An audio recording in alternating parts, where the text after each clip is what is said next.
விஜய்க்கு எல்லாருமே போவாங்க. ஃபஸ்ட்டு 1, 2 பஸ் ஏறுறவரெல்லாம் ஏறவங்க ஏறிடுவாங்க. அந்த பஸ் தான் ஃபஸ்ட்டு போகும். கட்சியாக போகிற பஸ் ஏறிங்கன்னா ஃபஸ்ட்டில் போய் வரலாறு ஆக்சிடென்ட் ஆகும், இல்லை வேகமாக போகலாம், அது வேறு விஷயம். அது ரேரு. பஸ்ஸு முன்னாடி போகுதுன்னா இயற்கை ரீதியாக அந்த பஸ் தான் ஃபஸ்ட்டு போகணும். அதுதான் முறை. விஜய் அவர்கள் பஸ் வந்து கட்சியாக தான் போகும். ஏன்னா சிபிஐ விசாரணைலாம் முடிச்சுட்டு சின்னம் வாங்கணும், அப்புறம் வேட்பாளர் பண்ணணும், கூட்டணி இருக்கா இல்லையா எதுவுமே தெரியல. எல்லாம் பண்ணின்னு அப்புறம் A form, B form, form 6, form 7, voters inclusion exclusion, பூத்தில் ஆள் போடல நிறைய இடத்துல. அதெல்லாம் பண்ணிக்கின்னு சொல்லுவாங்க, புஷி ஆனந்த் இருக்கிறாரு, செங்கோட்டையன் இருக்கிறாரு அப்படின்ட்டு. அதெல்லாம் இருந்தாலும் இப்போ ஒரு கடை ஓனர்னா ஓனர் வந்து கல்லாலையும் உட்காரணும், கிச்சனுக்கும் போய் பார்க்கணும், சர்வ் பண்ணுற இடத்துல கஸ்டமர்ஸை பார்த்து விசாரிக்கணும். எல்லாம் பண்ணால் தான் அந்த கடை வந்து நல்லா வரும். மாஸ்டர் நல்லா பரோட்டா போடுறாரு, பிரியாணி நல்லா வச்சுட்டு சர்வீஸ் நிறைய இடத்துல பார்த்தீங்கன்னா ரொம்ப மோசமாக இருக்கும். சிரிக்க கூட மாட்டாங்க. அதாவதுங்க சப்ளை பண்ணுற வேலை வந்து ரொம்ப முக்கியமான வேலை. அது வந்து சாதாரண ஒரு வேலையை நினைக்க, கன்சியூமரோட டைரெக்டாக இன்ட்ராக்ட் ஆகிற இடம். அந்த இடத்துல அப்படி தட்டை இப்படி வைப்பாங்க, நடக்குது. அதாவது கூட்டம் நிறைய வருதாமா, இந்த கூட்டம் நிறைய பிஸியாக இருக்கிறதுனால அப்படி வைக்கிறது. அது அப்போ மனித தன்மை அல்ல. ஆனால் பசியில் வர ஒருத்தர் அடுப்பில் சூட்டில் சமைக்கிறாரு, எத்தனை வந்து வைக்கிறது. ஒரு சிரிச்ச முகமாக வைக்கலாம், நல்லா இருந்ததா சாப்பிட்டது, வேறு எதுனா வேணுமா, ரொம்ப கம்மி ஹோட்டலில் தான் கேட்குறாங்க. அதெல்லாம் கூட்டம் நிறைய ஆகி போச்சுன்னா கஸ்டமரை கண்டுக்கிறேன். அதுதான் கூட்டத்தை அப்புறமா என்ன பண்ணும், குறைக்கும். அது இயற்கை. இப்போ இதே ப்ராசஸ் எல்லா கட்சிக்கும் ஆகிருக்கு. அந்த ப்ராசஸ் இப்போ விஜய் அவர்களுக்கு ஆகுது. இப்போ ஓபிஎஸ் அவர்களை பொறுத்தவரைலாம் அந்த ப்ராசஸ் ஆகி அது முடிஞ்சிச்சு. கடைசியாக இருந்த கொஞ்சம் பேர் என்ன பண்ணிட்டாங்க, வேறு கட்சிக்கு போயிட்டாங்க, அங்கே இங்கே போய் சேர்ந்துட்டாங்க. இப்போ டிஎம்கேல ஒரு 2 பேர் போய் சேர்ந்தாங்க. இப்போ அவருக்கு யாரும் கிடையாது. அவர் என்ன கேட்பார், எனக்கு ரெட்டலை வேணும்னாரு. எடப்பாடி பழனிசாமி ஆத்தாடி நீ வரவே வேணாம், நானே பார்த்துக்கிறேன் அப்படின்னாரு. அவர் ஒருவேளை தாவேகளை போய் சேர்றாருன்னா என்னன்னு போய் சேர்வார், துணை முதல்வரா இல்லை முதல்வரா, யார் சாமி நீங்கள் விஜய் கேட்பார்ல, என்ன சாமி வேணும் உங்களுக்குன்னா அந்த முதல்வர் பதவி. நான் ஒத்து வராதுன்னு சரி, அவர் வந்துட்டு எது வேணால் விட்டு கொடுத்துட்டு போவாருங்க, அவர் போய் சேரலாம். அதெல்லாம் மக்கள் வந்துட்டு ஓபிஎஸ் அவர்களெல்லாம் வந்து சரி, ஓபிஎஸ் அவர்களும் டிடிவி தலைவர்களும் கிட்டத்தட்ட ஒரே வாக்கை தான் பிரிப்பாங்க. சேம் ஓட் பேங்க் தான் அது. இவருக்கு ஒரு 6%, அவருக்கு ஒரு 6% கிடையாது. இல்லை நீங்கள் இப்படி வச்சுக்கோங்க, 2 பேரும் ஒன்றா இருந்தால் ஒரு சின்ன இம்பாக்ட் கொடுக்கும். 2 பேரும் ஒன்றா இருந்தாங்கன்னா அது பெட்டர் இம்பாக்ட் இல்லை. 2 பேரும் பிரிகிறாங்கன்னா அட்லீஸ்ட் ஸ்டாப் லாஸு இல்லை லாஸ் டேமேஜ் கம்மியாகும். இப்போ ராம்தாஸ் எப்படி அன்புமணி அவர்களும் பெரியவரும் பிரிஞ்சுட்டாங்க. அது வந்து என்னென்னா இங்கே கொஞ்சம் பிரிஞ்சு போயிடும். அந்த மாதிரி தான் இதுவும் இங்கே கொஞ்சம் அங்கே கொஞ்சம் பிரிஞ்சு போகுமே தவிர்த்து அது யாருக்கும் பெரிய பலன் இருக்காது. அது டைல்யூட் ஆகிடும். தே வில் இந்த வர தேர்தலுங்க சட்டமன்ற உறுப்பினர்கள் ஒவ்வொரு கட்சிக்கு இருக்கணும் அப்படின்றத அவங்க உணரணும். திமுக அதிமுக சண்டை போடுறது வேற, சிறிய கட்சிகள், அங்கீகாரம் இல்லாத கட்சிகள், சின்னம் இல்லாத கட்சிகள், நமக்கு எம்எல்ஏ வேணுன்ற ஃபஸ்ட்டு அந்த அடிப்படையில் அவங்க வரணும். அவங்க ஆளுமை ஆகுறது, முதல்வர் ஆகுறது, துணை முதல்வர், அமைச்சர் ஆகலாம், அப்புறம் ஃபஸ்ட்டு எம்எல்ஏ ஆகணுன்ற அந்த அடிப்படை சிந்தனை வந்து அவங்களுக்கு இருக்கும். அந்த சிந்தனை இருந்தால் நம்ம பேசுகிற நம்ம விவாதம் பண்ணுற அரசியல் அவங்களுக்கு புரியும். அது நமக்கு ஒன்றும் கிடையாது, நம்ம பேசிட்டு போயிட்டு போகிறோம். யார் ஜெயிச்சாலும் யார் தோற்றாலும் நம்ம பேச போகிறோம். அவங்களுக்கு அப்படி இல்லையா, ரொம்ப ஒரு பெரிய சிக்கலை கொண்டு. அதனால தான் சொல்கிறேன் 2026 நிறைய கட்சிகள் வந்து காணாமல் போகும். இது எலிமினேஷன் நடக்கும். எஃப்ஐஆர் எப்படி இது எஸ்ஐஆர் நடக்குது, நிறைய வாக்காளர்களை வந்து நீக்கியிருக்காங்க. அதே மாதிரி நிறைய கட்சிகளை வந்து மக்கள் இப்போ நீக்குவாங்க. 2026 இதெல்லாம் அன்ஃபிட்டு, லெட்டர் பேடு கட்சி, காலி இது காலி அது மாதிரி நிறைய கட்சிகள் இந்த தேர்தலில் எலிமினேட் ஆகும். இன்னொன்று முன்ன மாதிரி கிடையாது. தேர்தல் ஆணையம் இப்போலாம் கரெக்டாக அந்த ஸ்டாட்டிஸ்டிக்ஸை பார்த்துட்டு எதெல்லாம் தேவையில்லையோ அந்த கட்சியெல்லாம் வந்து டிஸ்குவாலிஃபை பண்ணி ரிமூவ் பண்ணிடுறாங்க லிஸ்ட்லேருந்து. திரும்பி மறுபடியும் அவங்க ஃபஸ்ட்லேருந்து வேணால் அப்ளை பண்ணி வரலாம். பட் ஆனால் ஒன்ஸ் அங்கீகாரம் போயிடுச்சு, மக்கள்கிட்ட செல்வாக்கு போயிடுச்சுன்னா திருப்பி எழுப்பி நிப்பாட்டுறதுலாம் ரொம்ப கஷ்டமான ஒரு சூழல். அவர் ராமதாஸ் வந்து டிஎம்கே தான் கிளியர் சிக்னல் காட்டிட்டாரா, அப்படி புரிஞ்சுக்க முடியுமா? அவரோட டெஸ்பிரேஷனுக்கு வேறு ஆப்ஷன் இல்லை, காட்டுறாரு, வேறு வழி கிடையாது இல்லையா. அவருக்கு எதனா ஒரு கூட்டணியில் போகணும். அவர் விஜய் நம்பிலாம் போக மாட்டாங்க. ஏன்னா அவருக்கு வந்து Vijay is too small to handle senior politician like Ramadoss வந்து இல்லைன்னா இப்படி சொல்லலாம், அவர் வந்து ஒரு தமிழக அரசியலில் ஒரு பெரிய திமிங்கலம் மாதிரி. ஒரு திமிங்கலத்தை கொண்டு போய் நீங்கள் புதுசாக வாங்கின ஒரு தொட்டிக்குள்ளே வைக்க முடியாது. அது ஒரு கடல் வேணும், அதற்கு நீந்தறதுக்கு இடம் வேணும், அதற்கு ஏற்ற அந்த இது இருக்கும். அவர் கலைஞர் மாதிரி பெரிய ஆள்கிட்டே ஒரு மாதிரி டஃப் பாலிடிக்ஸ். அன்புமணி ராமதாஸ் வேணா கொண்டு போயிட்டு தாவேக்களை இணைக்கலாம். அந்த ஏஜ் குரூப்பு அந்த வேவ்லென்த்லாம் செட் ஆகும், சிங்க் ஆகும். நீங்கள் மருத்துவர் ஐயா ராமதாஸை ஹேண்டில் பண்ணோன்னா அது ஒன்று 2 பேருக்கு தான் அந்த ஆப்ஷனே இருக்குது. ஒன்று முதல்வர் ஸ்டாலினை ஹேண்டில் பண்ணலாம், இல்லைனா எடப்பாடி பழனிசாமி அவர்களை ஹேண்டில் பண்ணலாம். அப்படி ஹேண்டில் பண்ணாலும் அவருக்கு உண்டான அந்த முக்கியத்துவம் கொடுக்க வேண்டியது இருக்கும். அப்போ சம்டைம்ஸ் என்ன ஆயிடுவாங்க, அப்பா இல்லைப்பா நமக்கு இது போதும் அப்படின்ற அந்த முடிவுக்கு வந்துட்டாங்கன்னா அவருக்கு ஆப்ஷனே இல்லாமல் போகும். கடைசி அப்புறம் தாவேக்கால தான் போய் சேர்ற மாதிரி இருக்கும். அது சரியாக எடுபடாது. ஓகே, தாவேக்கால போய் சேர்ந்தாலுமே. சார் ஃபைனல் கொஸ்டின், இந்த ஜனவரி எண்டுக்குள்ள எல்லா பார்ட்டியும் ஒரு மாதிரி அலைன்ஸ்குள்ள ஜெல் ஆயிருவாங்களா? அதுதானே மேக்ஸிமம் டைமா இருக்க முடியும். மேக்ஸிமம் டைம் கரெக்டாக பார்த்தா ஜனவரி எண்டு தான். அதுக்கு மேலெல்லாம் அப்புறம் சொல்கிறேன், நாளைக்கு சொல்கிறேன், நாளாடிக்கு சொல்கிறேன்னா மக்கள் வந்து பார்த்துட்டு இருக்காங்க. சரி, மக்களுக்கும் ஒரு கோவம் வருங்க. என்னங்க இவங்க சும்மா ஜவு மாட்டி இழுத்துட்டு இருக்கிறாங்க. அப்படி ஒன்றும் நீங்கள் ஒன்றும் எங்களுக்காக எந்த போராட்டத்துக்காகவும் கூட்டணி முறிக்கவோ இல்லை எங்களுக்காக எதுக்காகவும் வந்து நீங்கள் கூட்டணி சேரவோ இல்லை. உங்களுக்கு பேரத்துக்கு தானே நீங்கள் போகிறீங்க அப்படின்ற மாதிரி தான் போகும். அதனால் ஜனவரிக்குள்ளே சேர்றவங்களுக்கு நல்லது. ஜனவரிக்கு பின்னாடி சேர்றவங்களுக்கு இந்த ஜோசியக்காரங்களாம் சொல்லலை, அப்புறம் பழகிடும். எதுப்பா முன்னேற்றம் இல்லை, அதுவே பழகிடும் அப்படின்ற மாதிரி. அப்போ ஜனவரிக்கு பின்னாடி நீங்கள் சேர்றீங்கன்னா என்ன அர்த்தம்னா உங்களுக்கு டிமாண்ட் இல்லை, நீங்கள் விற்கலை. கடத்தெருவுக்கு வந்துட்டு கத்திரிக்காய் கடைசியாக எப்பா கொடுக்கறது எடுத்துகிட்டு போப்பான்ற நிலைமைக்கு போவீங்க. இது நடக்கும். அப்போ கட்சிகளே உங்களை அந்தளவு நடத்துதுன்னா மக்கள் எந்தளவு நடத்துவாங்க? இப்போவே வந்துட்டு ஏதோ ஒரு கட்சியில் போய் இணைந்து ஏதோ ஒன்று பண்ணிக்கிட்டு பிரச்சாரத்துக்கு போயிட்டு சீட்டை வாங்கிட்டு, ஏன்னா இப்போலாம் வந்து 20-25 நாள் தான் தராங்க, 45 நாள் கூட தர்றதில்லை. தேர்தல் ஆணையம் மாதிரி ஒரு மட்டமான ஒரு நிதி முறைகள் வந்து மாறிக்கிட்டே இருக்கிறத பார்க்கல. அதில் என்ன அவங்களுக்கு அல்பத்தனமான சந்தோஷம் தெரியல தேர்தல் ஆணையத்துக்கு. ஏன் ஒரு 45 நாள் 2 மாதம் இருந்தான்னா எங்களை வந்து பார்க்கட்டுமே, வணக்கம் சொல்லிட்டோம், கொஞ்சம் ஓட்டு போடுப்பா கேட்கட்டும். 5 வருஷத்துக்கு முன்னாடி பார்த்தது புண்ணியவானா இப்போ தான் வராமல திருப்பி வரலையும் சொல்லியுமா, எனக்கு காவால் பிரச்சனை இருக்குது கேட்டால் பைப்பு உடஞ்சிக்குது நீங்களே மாற்றிக்கோங்க. அப்போ நாங்கள் எங்கள் எம்எல்ஏ கிட்ட சொல்லுவோம்ல, இந்த மாதிரி இருக்குதுங்க, அடிக்கடி குடிக்கிற தண்ணியில் வந்து இந்த மாதிரி ஸ்மெல் வருது, நாங்கள் சொல்லுவோம்ல.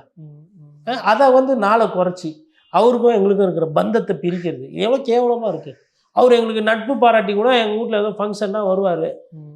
சாவு திடீர்னு ஒன்று ஆகிப்போச்சு, பிஏ ஃபோன் பண்ணானே பெருசானா அது ஊரில் எல்லாம் டீ கடை ஆட்டோ ஸ்டாண்ட்லாம் அதை பற்றி தான் பேசுகிறாங்க, மாலை ஒன்று வாங்கிட்டு வந்துடுறேன், ஒரு 10 நிமிஷம் தலையை காட்டு போயிடுவேன் அப்படின்னு வரல. வண்டியா மாதிரி ஏதோ வந்துட்ட மாதிரி கூட்டம் நிறைய இருக்குது. ஆமாம், கௌரவமாக இருக்கும்ல ஊரில் அந்த இறந்தவருக்கு. எம்எல்ஏ வந்து 1/2 மணி நேரம் எம்எல்ஏ பாவம் நல்லா பேசிக்கிறாங்க பாவம். அங்கே ஃபோனாக வந்துன்னு இருக்கும் கான்ட்ராக்டுக்காரன் அவெல்லாம், இவர் எடுக்காமல் டேய் தேர்தல் அவசியம் அதில் சாவலை சும்மா, அது அப்புறமா டெண்டர் அப்புறம் பார்த்துக்கலாம் வெய், இப்படி தானே நடக்கும் சீனு. இதெல்லாம் யார் தடுத்து நிப்பாட்டுறது? எலெக்ஷன், இந்த தேர்தல் ஆணையம். எங்களுக்கும் அரசியல்வாதிக்கும் ஒரு பந்தம் இருக்குது. அவங்க எங்ககிட்ட வந்து ஓட்டை எதிர்பார்ப்பாங்க, அதுக்கப்புறமா எங்கள் வாழ்க்கையை முடிச்சு விட பார்ப்பாங்க. அந்த கேள்விக்கெல்லாம் பதில் கேட்குற அந்த 45 நாள் இதையும் குறைச்சி அதுக்கப்புறம் அப்சர்வர் வேறு குறுக்காம இருக்கா வருவாப்புல. ஏன்னா இவ்வளோ நாள் பிக் பாக்கெட் வச்சுன்னு போனவன், செல்போன் திருடினவன், கஞ்சா வித்தவனெல்லாம் விட்டீங்க, மக்களுக்கு காசு கொடுக்கக்கூடாதான். என்னது மக்களுக்கு காசு? அப்போ செயின் பிக் பாக்கெட்டாக இருக்கிறவன் அதெல்லாம் பண்ணலாம், அது ஒன்றும் பிரச்சனை இல்லை. மக்களுக்கு காசு போகக்கூடாது அப்படின்றதுல அவ்வளோ தெளிவு. அதாவது என்னென்னா அரசாங்கம்னு வரும்போது அரசியல்வாதி அரசாங்கம் தேர்தல் ஆணையெல்லாம் ஒன்றா தான் இருக்கிறாங்க. மக்களுக்கு காசு போகக்கூடாது. ஆனால் மக்கள்கிட்டருந்து எவ்வளோ வேணால் வாங்கிக்கலாம், வரியாக வாங்கிக்கலாம், உரியலாம், ஜிஎஸ்டியாக உரியலாம், ரெஜிஸ்ட்ரேஷன் பண்ணலாம், எல்லாத்துலேயும் வரி ஏற்றலாம், சர்வீசஸ் காசை ஏற்றலாம். ஆனால் அந்த 45 நாள் தான் வருது மக்களுக்கு வருமானம், அதை வந்து குறைக்கிறாங்க. அதனால் அது தெரில, இனிமேல் திருப்பி பண்ணுவாங்களான்னு தெரில. ஏன்னா மேலே வந்து அந்த இதை மாற்றுறது காங்கிரஸ்கிட்டையும் பிஜேபி கிட்டேயும் தான். குறிப்பாக பிஜேபி அதை பண்ண மாட்டாங்க. என்னது 45 நாள் உங்கள் மூஞ்செல்லாம் பார்க்கணுமா? இப்போவே அமித்ஷாவுக்கு நேரம் இல்லை, ஏன்னா மொத்த இந்தியாவே பார்க்க வேண்டியது. முடிஞ்சால் 15 நாள் வைங்க மாடல் கோட் ஆஃப் கண்டக்ட், அப்படி கூட நினைப்பாங்க. மிஷினை கையால் இது ஹேண்டில் பண்ணுறதுக்கு கொள்றதுக்கு எல்லாத்துக்குமே அது ஈஸியாக இருக்குல்ல, ஷார்ட் ஸ்பேன், டக்குன்னு வச்சு டக்குன்னு ரிசல்ட், அவ்வளோதான். ஏப்பா இவர் வெற்றி பெற்றாருப்பா அப்படி கை தூக்கி. அப்போ நாங்களாம் எதுக்கு? அதனால் மாடல் கோடு வந்து குறையிற காலத்தினால ஜனவரி 30க்குள்ளேயே இறுதி செய்துட்டு சேர்றவங்க சேர்றது அந்தந்த கட்சிக்கு நல்லாதவங்க, சேராதவங்க சேராமல் அப்படியே வெளியில் இருக்கிறது மக்களுக்கு நல்லது. ஓகே, இதெல்லாம் செலக்ட் ஆயிடுச்சு, இதெல்லாம் பெரிய கட்சி, இதெல்லாம் சிறிய கட்சி, நீங்களே சிறிய கட்சின்னு உங்களை தாங்களே நீங்கள் முடிவு பண்ண காரணத்தினால் உங்களை தொடர்ந்து சிறிய கட்சிகளாக வைக்கிறது தான் எங்களோட நிலைப்பாடு அப்படின்ற மாதிரி மக்கள் முடிவு தான். இன்னொன்று, சிறிய கட்சிகள் வந்து ஒன்றும் மக்களை வந்து எதுவும் குஷிப்படுத்த போகிறதில்ல. அதில் ஒரு ஜனநாயக கேள்வி குத்து என்னென்னா, அரசியல்ன்றது நான் இதை எந்த அளவுக்கு பேசுறதுன்னு எனக்கு தெரியல. இன்றைக்கி அவ்வளோ மோசமாக போய் பண அரசியலாக மாறி போச்சு. குண அரசியல் குறைஞ்சி பண அரசியல் அதிகமாகி போச்சு. இது மக்கள் முடிவு சொல்லுவாங்களா இல்லை அரசியல்வாதிகள் முடிவு சொல்லுவாங்களா எனக்கு தெரியல. எனக்கு எது தெரியுமோ நான் அதை தான் சொல்ல முடியும். எது தெரியவே இல்லையே அப்படின்றது. அப்போ நான் என்ன புரிஞ்சுக்கிறேன்னா, அரசியல் கட்சிகளினுடைய தன்மை வந்து மோசம், மிக மோசம், மிக மட்டமான மோசம், மிக மிக மட்டமான மோசம் அப்படி போயிட்டு இருக்குது. அப்போ இதில் வந்து மோசத்தை டிக் பண்ணுவோம். என்னப்பா மோசத்தை போய் டிக் பண்ணுவோம்? இல்லைங்க, அத்த ஆப்ஷன்லாம் பாருங்க. மிக மோசம், மிக மிக மோசம், மட்டமான மிக மோசம் எப்படி இருக்கு, அதில் மோசம் பரவாயில்ல அப்படி இருக்கு. இதுதான் இன்னைக்கு சூழ்நிலை. சார் இப்போ ஓபிஎஸ் டிடிவியோட ஸ்டாண்டு கிளியர் ஆகிட்டா அவங்க எப்படி பிஜேபி ஏடிஎம்கே பக்கம் வராங்களா இல்லை விஜய் பக்கம் தானா? டிடிவி ஸ்டாண்டு கிளியர் ஆகிடுங்க. அவர் வந்து அங்கே பேசிகிட்டு இருக்கிறாருன்றாங்க, அப்புறம் டெல்லியிலேருந்து பேசுகிறாங்க. டிடிவியை பொறுத்தவரைலாம் அந்த அந்த ரயில் ஓட்டத்துக்கு முன்னாடி பிரச்சனை கிடையாது, அந்த தண்டவாளத்துக்கு முன்னாடி. காரணம் என்ன, அது தனி கட்சின்னும் போது யார் யாரோட வேணால் கூட்டணி சேரலாம். நிரந்தர நண்பனும் கிடையாது, நிரந்தர எதிரியும் கிடையாது.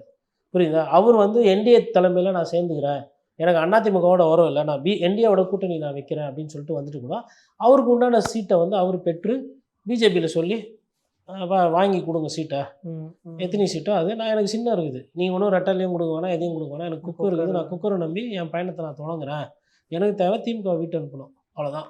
இதுதான் என் ஒரே பிரச்சனை, என் பிரச்சாரம் இதான். எடப்பாடி பழனிசாமிக்கு எனக்கும் பிரச்சனை இருக்குது, அதை நான் அப்புறம் பார்த்துக்கிறேன், பங்காளி சண்டை அப்படின்னு சொல்லிட்டு போயிட்டா ரூட்டு கிளியர் கிரீன். இந்த மாதிரி ஒரு விஷயம் வரும். இந்த டான்ஸ்க்கு எடப்பாடி டிடிவி ரெண்டு பேருமே ஒத்துதான் ஆகணும், வேறு வழி கிடையாது. No other option. இபிஎஸ்க்கு வந்துட்டு அவருக்கு இது கடைசி தேர்தல். ஏன் இது அவருக்கு கடைசி தேர்தல்? இது முக்கியமான தேர்தல். அதிமுகவுக்கு இது முக்கியமான தேர்தல். தொடர்ந்தெல்லாம் தோத்துக்கிட்டு நீங்கள் வந்து சான்ஸ் எடுத்துக்கிட்டே இருக்க முடியாது. அதை அவர் உணர்ந்த காரணத்தினால தான் அவர் 180 தொகுதிக்கு முன்கூட்டியே போயிருக்காரு. அதை அவர் உணர்ந்த காரணத்தினால தான் இப்போ வந்து வேட்பாளர் மனு வாங்கி நேர்காணல் நடத்திட்டு இருக்கிறாங்க. இப்போ மற்ற கட்சியோட ஃபாஸ்ட்டாக போயிட்டு இருக்கிறாங்க. அப்போ இந்த தேர்தலை சீரியஸாக எடுத்துக்கிறாப்புல யார்? எடப்பாடி பழனிசாமி. ஆனால் அந்த கூட்டணி நிர்பந்தம் அதுன்னு வரும்போது ஒரு சில நேரத்தில் பிரச்சனைகள் வருது. இது ஒருவேளை டிடிவி தினகரன் வந்து அந்த நடுவில் அந்த 2 பத்திரிகைகளை சந்தித்து நான் எடப்பாடி பழனிசாமி அவர்களை ஏற்றுக்க மாட்டேன்னு அவர் சொல்லாமல் இருந்திருந்தா இந்த பிரச்சனை என்னத்துக்கு முடிஞ்சு கூட்டணியில் அவர் இருந்திருப்பார். அந்த பிரஸ் மீட் ஒரு மாதிரி நெருக்கடி. ஆமாம், அவர் தானே அமைதியாக தானே இருந்தார். திடீர்னு அந்த நெருக்கத்தில் தானே அவர் அந்த கருத்தை சொல்கிறாரு. அவர் என்டிஏ கூட்டணியில் தானே இருந்தார். என்டிஏ கூட்டணியில் இருந்தபோது என்டிஏ கூட்டணி கப்பல் எத்தனை வந்து என்ன பண்ணுறாங்க, அதிமுகவோட சேர்க்குறாங்க. அவர் என்ன பண்ணுறாரு, அவர் ஓபிஎஸ்ஸாக டப்புன்னு அந்த கப்பல் வந்து குஷ்டாங்க. இப்போ அந்த கப்பலுக்கு வராங்களா, இல்லை நீந்தி வேற கப்பலுக்கு போக போகிறாங்களா, இல்லை அவங்களே ஒரு கப்பலை ரெடி பண்ணி ஓட்ட போகிறாங்களான்றது பார்க்கணும். ஆனால் அவங்களே ஒரு கப்பலை ஓட்டி ரெடி பண்ண போகிறாங்க, விஜய் கூட போய் சேர்றாங்கன்னா அமித்ஷா கூட பார்த்துடலாம் சீக்கிரமாக. விஜயை பார்க்கறது கஷ்டம், அது டிடிவிக்கே தெரியும், அவருக்கே தெரியும். யாரை போய் பார்க்குறது? இப்போ ஒரு காலத்தில் நிறைய முதலமைச்சரெல்லாம் டீல் பண்ணவர் யார்? டிடிவி தினகரன். டிடிவி தினகரன் வந்து செங்கோட்டையன் மாதிரி போய் நிற்பார்னு நினைக்கிறீங்களா? செங்கோட்டையன் பதட்டத்தோட உச்சியில் என்ன பண்ணுறோன்னு தெரியாம பண்ணிட்டார். டிடிவி தினகரன் வந்து ரொம்ப யோசிச்சு முடிவெடுப்பார். His words are always very razor sharp. சும்மாலாம் பேச மாட்டார். அவர் ஒரு தெளிவான பொலிட்டிஷியனாக தான் பிஹேவ் பண்ணியிருக்கு. ப்ராப்பர் அரசியல்வாதிங்க. ஒரு சில தவறான மூவ்னால ஃபெயில் ஆகுது. ஆர்கே நகரை விட்டு போனது தப்பு. உங்களை விவிஐபி நினச்சின்னு தானே தண்டார்பேட்டையிலையும் வண்ணார்பேட்டையிலையும் காசிமேட்டில் இருக்கிறவங்களாம் சேர்ந்து தானே உங்களுக்கு ஓட்டு போட்டு ஜெயிக்க வச்சாங்க. தோக்க வைக்கல, ஜெயிக்க தானே வச்சாங்க. ஜெயிக்க வச்சவங்க கூட நின்று அந்த மக்கள் கூட ஏதோ ஒரு வீடு பெசன் நகரில் இங்கேருந்து வந்து லோக்கல் அரசியல் பண்ணாமல் எதுக்கு கடம்பூர் ராஜு எடுத்து போய் நின்று தோற்று போனீங்க? அப்போ மக்களை விட்டு அந்நியப்பட்டு போனது யார்? இது ஒரு அரசியல்வாதிக்கு நல்லதா? யார்? அப்புறம் அன்னைக்கு மோடி எதிர்த்தீங்க, அப்புறம் எதுக்கு மாறுனீங்க? அதிமுக மீட்டுறேன்னீங்க, ஃபஸ்ட்டு கூட வந்தவங்களை காப்பாற்றுனீங்களா? அதிமுக மீட்கிறது அப்புறம் 18 எம்எல்ஏ வந்தாங்கல்ல. செந்தில் பாலாஜி உங்களுக்கு வந்து கேடயமாக நின்னாப்ல, வெற்றிவேலு கேடயமாக நின்னார்ல. வெற்றிவேல் சாவுக்கு கூட நடந்து போகலையா? அன்றைக்கி கூட ஒரு ஒரு மொத்தமாக ஊர்வலமாக போயிருக்க வேணாமா?